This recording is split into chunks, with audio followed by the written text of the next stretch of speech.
Hello, everyone. I'm here to start another read aloud, and this time I'm going to read.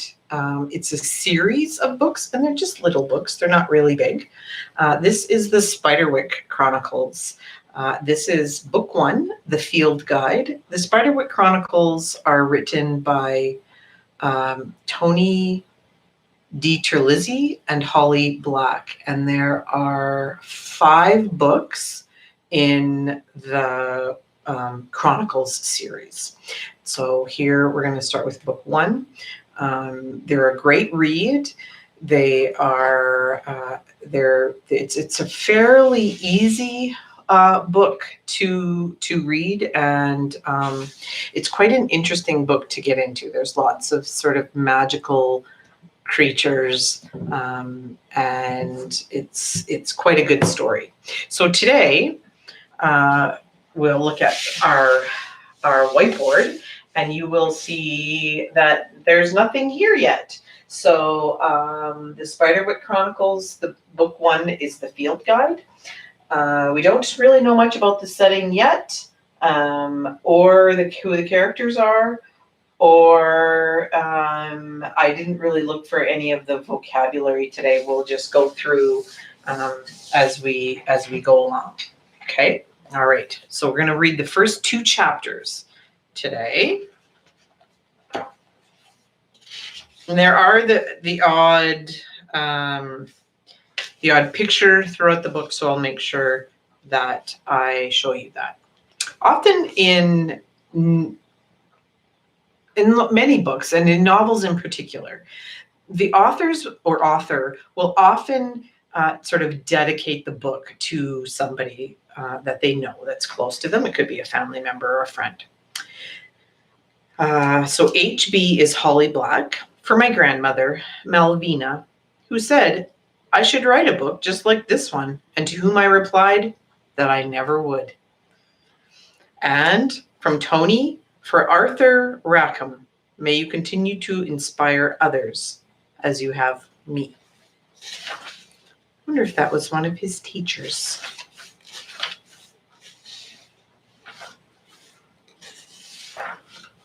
Okay, there's a map that we'll come back to.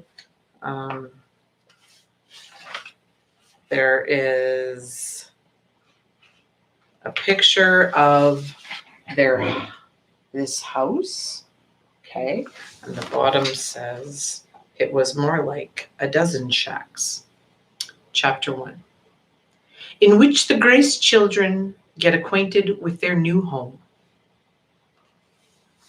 If someone had asked Jared Grace what jobs his brother and sister would have when they grew up, he would have had no trouble replying. He would have said that his brother, Simon, would be either a veterinarian or a lion tamer. He would have said that his sister, Mallory, would either be an Olympic fencer or in jail for stabbing someone with a sword. But he couldn't say what job he would grow up to have. Not that anyone asked him, not that anyone asked his opinion on anything at all.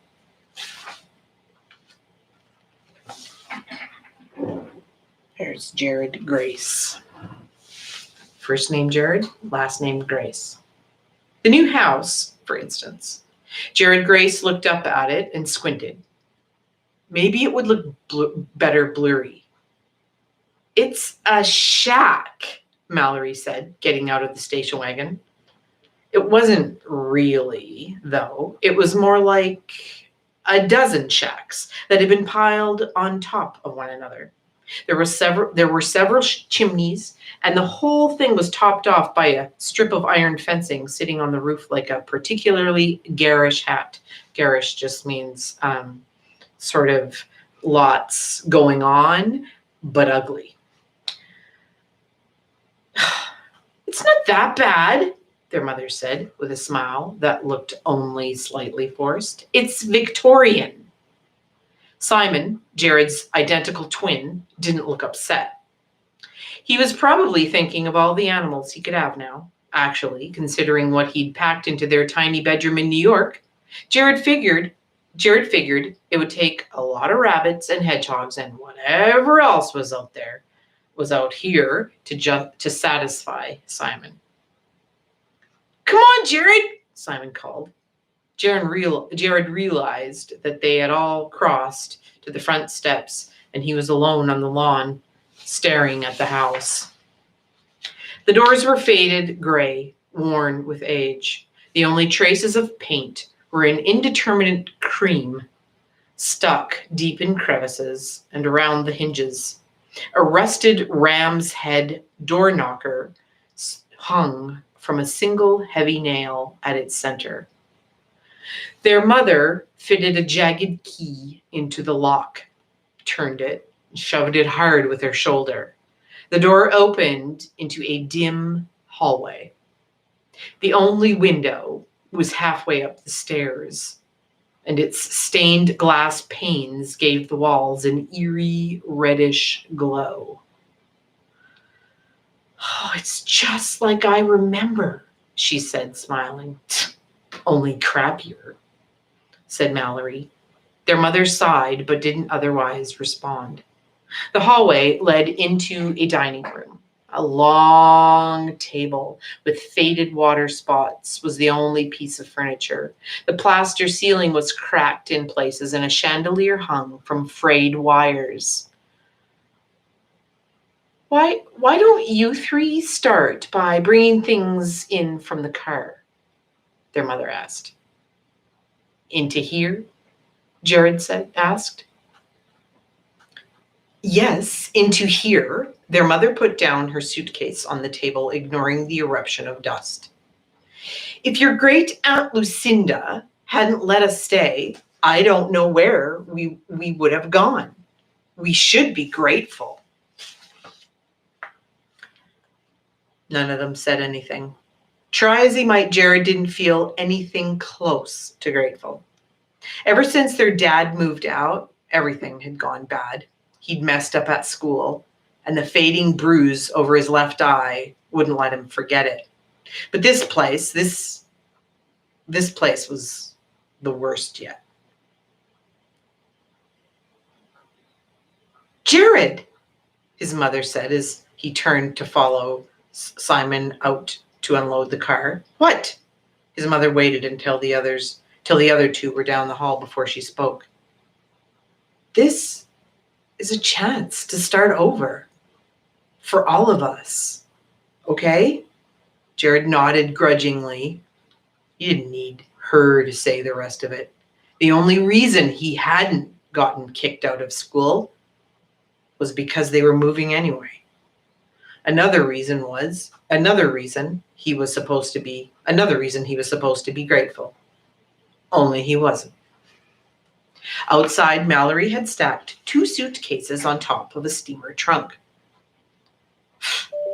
I heard she's starving herself to death. Oh, Aunt Lucinda? She's just old, said Simon. Old and crazy. But Mallory shook her head. I heard Mom on the phone. She was telling Uncle Terence that Aunt Lucy thinks little men bring her food. Well, what do you expect? She's in a nut house, Jared said. Mallory went on like she hadn't heard him. She told the doctors the food she got was better than anything they'd ever tasted. You're making that up. Simon crawled into the back seat and opened one of the suitcases. Mallory shrugged. If she dies, this place is going to get inherited by someone, and we're going to have to move again. Yeah, maybe we can go back to the city, Jared said. Yeah, fat chance, said Simon. He took out a wad of tube socks. Oh no! Jeffrey and Lemon Drop chewed their way loose. Mom told you not to bring the mice, Mallory said. She said you could have normal animals now. If I let them go, they'd get stuck in a glue trap or something, Simon said. said Simon, turning a sock inside out, one finger sticking out of a hole. Besides, you brought all your fencing junk. It's not junk, Mallory growled, and it's not alive. Shut up. Jared took a step toward his sister. Just because you've got one black eye doesn't mean I can't give you another. Mallory flipped her ponytail as she turned toward him. She shoved a heavy suitcase into his hands. Go ahead and carry that if you're so tough. Even though Jared knew he might be bigger and stronger than her someday, when she wasn't 13 and he wasn't 9, it was hard to picture. Jared managed to lug the suitcase inside the door before he dropped it. He figured he could drag it the rest of the way if he had to, and no one would be the wiser. Alone in the hallway of the house, however, Jared no longer remembered how to get to the dining room. 2 different hallways split off this one, winding deep into the middle of the house. Mom? Although he'd meant to call out loudly, his voice sounded very soft, even to himself. No answer. He took a tentative step, and then another, until the creak of a board under his feet stopped him. Just as he paused, something inside the wall rustled. He could hear it scrabbling upward until the sound disappeared past the ceiling. His heart beat hard against his chest. It's probably just a squirrel, he told himself.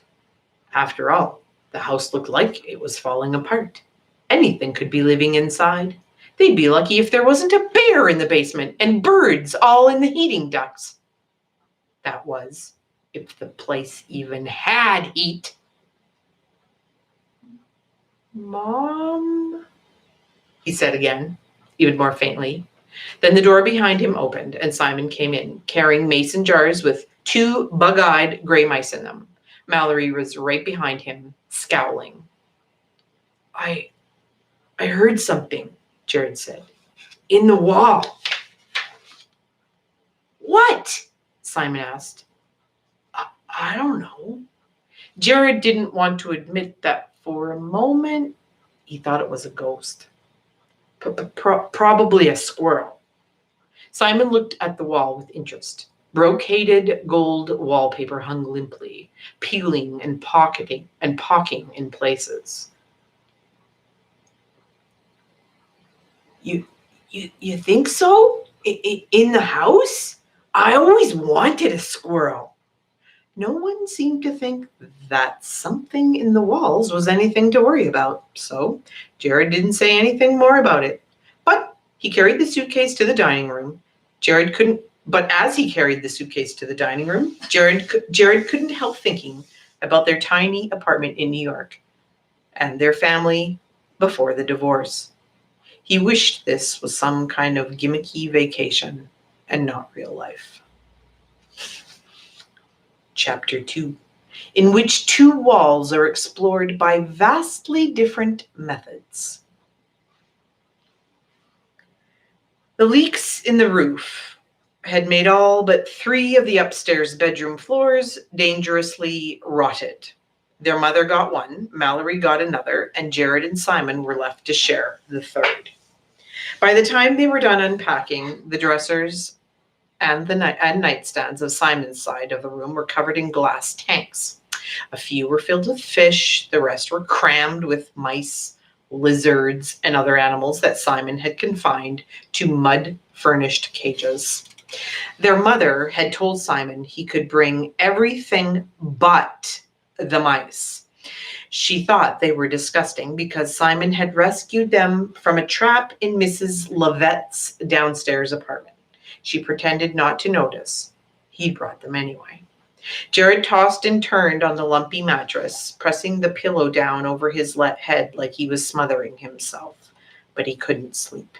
He didn't mind sharing a room with Simon, but sharing a room with cages of animals that rustled, squeaked, and scratched was eerier than sleeping alone would have been. It made him think of the thing in the walls. He'd shared a room with Simon and the critters in the city, but the animal noises had dimmed against the background of cars and sirens and people. Here, everything was unfamiliar. The creak of hinges startled him into jerking upright. There was a figure in the doorway, with a shapeless white gown and long, dark hair. Jared slid off the bed so fast he didn't even remember doing it. "It's just me," the figure whispered. It was Mallory in a nightgown. "I think I heard your squirrel." Jared stood up from a crouch, trying to decide if moving so fast meant he was a chicken or if he had good reflexes. Simon was snoring gently in the other bed. Mallory put her hands on her hips. "Come on, it's not going to wait around for us to catch it."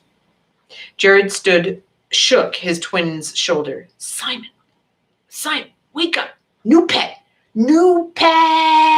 Simon twitched and groaned, trying to pull the covers over his head. Mallory laughed. "Simon!" Jared leaned in close, making his voice deliberately urgent. "Squirrel! Squirrel!" Simon opened his eyes and glared at them. "I was sleeping." "Mom went out to the store for milk and cereal," Mallory said, pulling the covers off him. "She said I was supposed to keep an eye on you. We don't have much time before she gets back." The three siblings crept along the dark hallways of their new house. Mallory was in the lead, walking a few paces and then stopping to listen. Every now and then, there would be a scratch or a sound like small footsteps inside the walls. The scuttling grew louder as they neared the kitchen. In the kitchen sink, Jared could see a pan crusted with the remains of the macaroni and cheese they'd had for dinner. I think it's there. Listen," Mallory whispered. The sound stopped completely. Mallory picked up a broom and held the wooden end like a baseball bat. "I'm going to knock open the wall," she said. "Oh, Mom is going to see the hole when she gets back. In this house, she'll never notice." What if you hit the squirrel?" Simon asked. You could hurt. "Shh," Mallory said.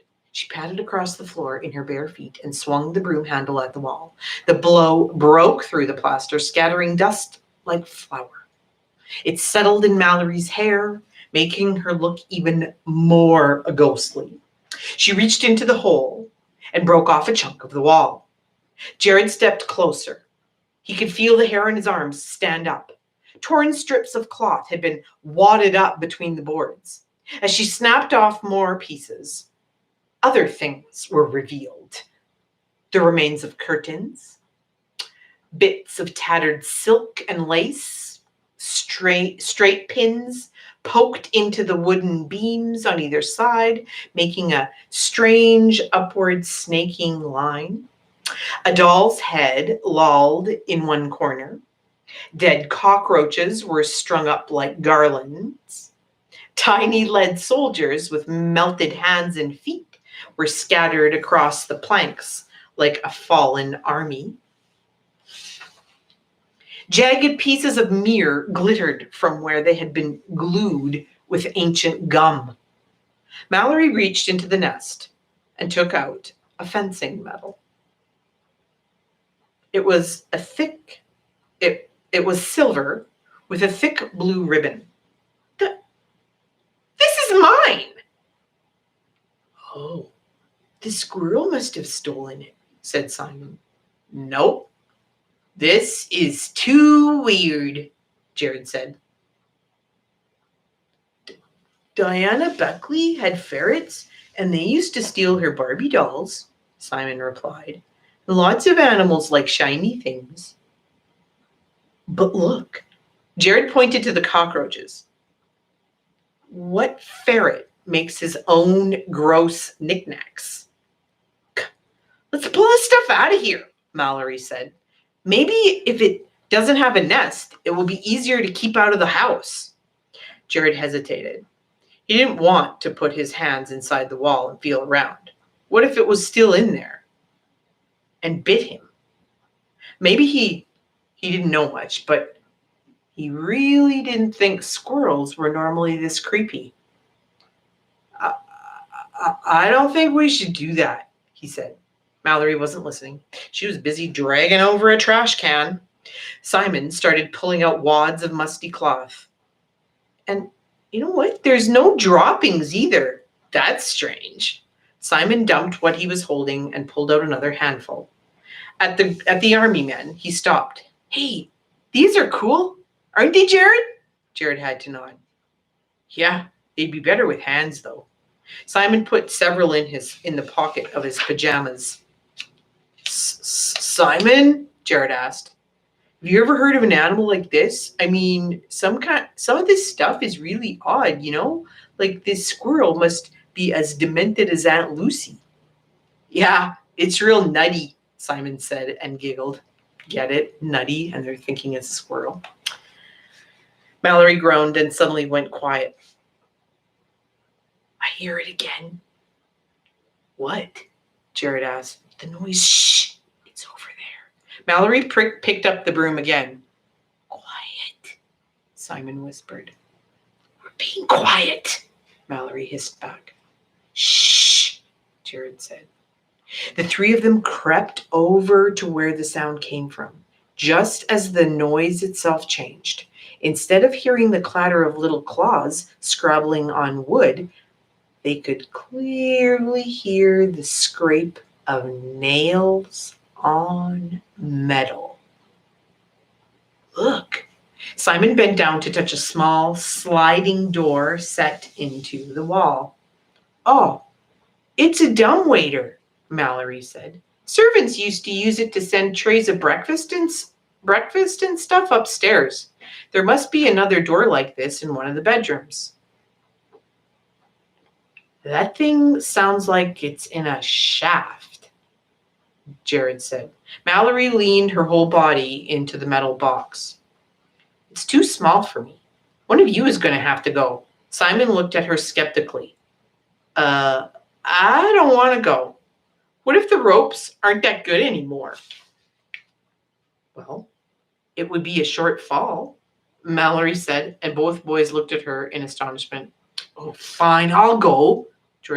Jared was pleased to find something Mallory couldn't do. She looked a little bit put out. Simon just looked worried. The inside was dirty, and it smelled like old wood. Jared folded his legs in and bent his head forward. He fit, but only barely. Is the squirrel thing even still in the dumbwaiter shaft? Simon's voice sounded tinny and distant. I don't know, Jared said softly, listening to the echoes of his words. I don't hear anything.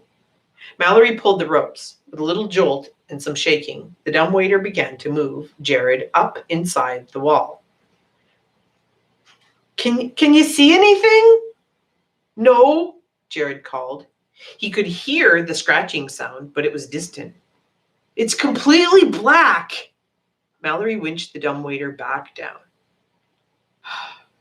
There's got to be a light around here somewhere. She opened a few drawers until she found the stub of a white candle and a mason jar. Turning a knob on the stove, she lit the wick of off one of the gas burners, dripped hot wax into the jar, and pressed the candle against it to hold it in place. Here, Jared, hold this. Mallory, I don't even hear the thing anymore, said Simon.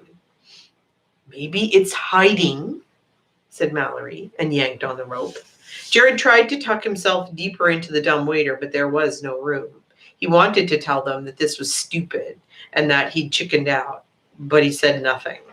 Instead, he let himself be raised into the darkness, holding the makeshift lantern. The metal box went up a few feet inside the wall. The light from the candle was a small halo, reflecting things erratically. The squirrel thing could have been right next to him, almost touching him, and he would not have noticed it. I don't see anything, he called down, but he wasn't sure if anyone heard him. The ascent was slow. Jared felt like he couldn't breathe. His knees were pressing against his chest, and his feet were cramping from being bent so long.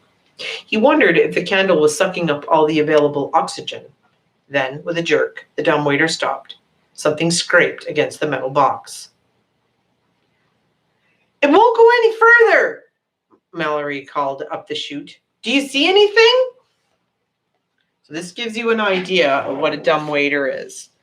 So you can see right here, there's Mallory. And so the box that Jared is in, the box was down here. And then there's a pulley system with the ropes attached, and they just pull it and it pulls it up to the next level. And then there would be a little door opening here.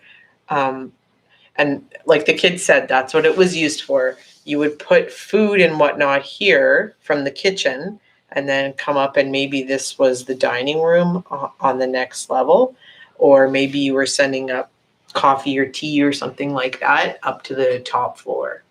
It was just easier than having to carry trays of food up flights of stairs. No, said Jared. I think it's stuck.